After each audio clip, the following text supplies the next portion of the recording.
আসসালামু আলাইকুম। পরশমনিস kitchen and bakes YouTube চ্যানেলে আপনাদের সবাইকে স্বাগত। আজকে আমি নিয়ে এসেছি আলুর দম। তাহলে ফিরছি ইন্ট্রোর পর।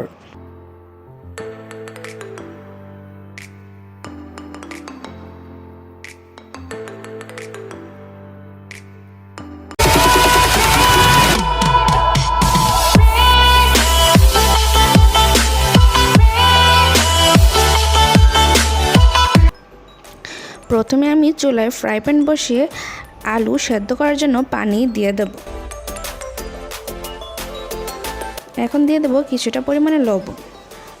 পানিটা হালকা গরম হয়ে আসলে এর মধ্যে আমি গোলা আলু দিয়ে ভালো করে সেদ্ধ করে নেব।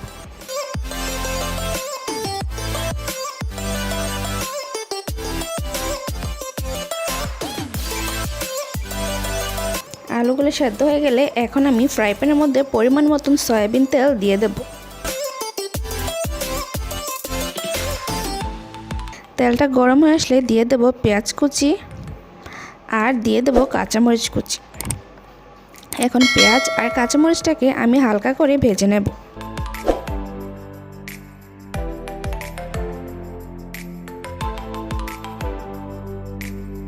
ভাজা হয়ে গেলে দিয়ে দেব এলাচ, দারুচিনি, তেজপাতা ও লবঙ্গ। এখন এই গরম মশলাগুলোকেও আমি হালকা করে ভেজে নেব।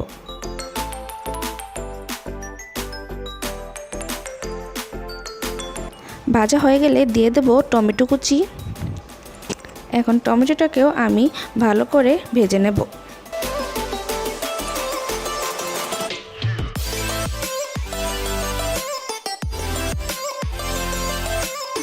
এখন দিয়ে দেব কিছু মটরশুঁটি,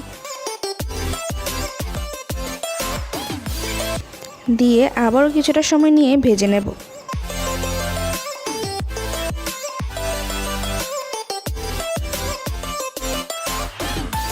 কিছুটা সময় ভাজা হয়ে গেলে দিয়ে দেব স্বাদমতো লবণ, আধা চা চামচ মরিচের গুঁড়া, আধা চা চামচের একটু কম হলুদের গুঁড়া, একটা ম্যাগি মশলা,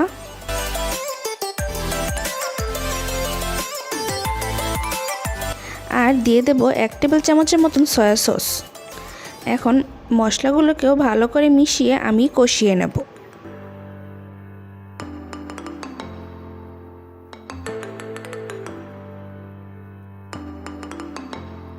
ভালো করে কষানো হয়ে গেলে এখন আমি এর মধ্যে 1 কাপ পরিমাণ পানি দিয়ে মশলাগুলোকে ভালো করে মিশিয়ে ভেজে নেব।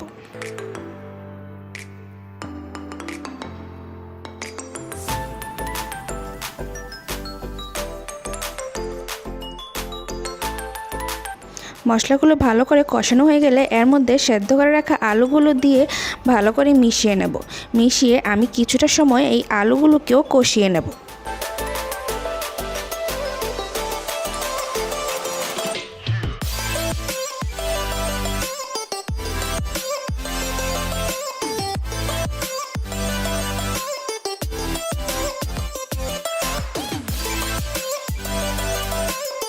কিছুটা সময় কষানো হয়ে গেলে এখন আমি এর মধ্যে 1 কাপ পরিমাণ পানি দিয়ে দেব। পানি দিয়ে সবগুলোকে ভালো করে মিশিয়ে নেব।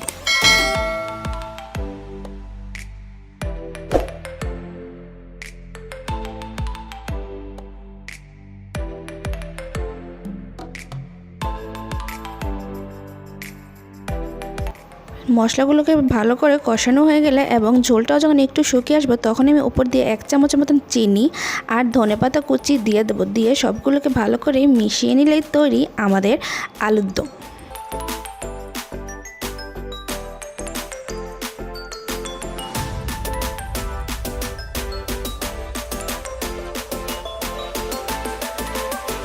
তো আমার এই ভিডিওটা ভালো লাগলে প্লিজ লাইক, কমেন্ট এবং শেয়ার করতে ভুলবেন না। এবং আমার পরবর্তী ভিডিও আপলোড হওয়ার সাথে সাথে পাওয়ার জন্য চ্যানেলটাকে সাবস্ক্রাইব করে বেল আইকন অন করে পাশেই থাকবেন।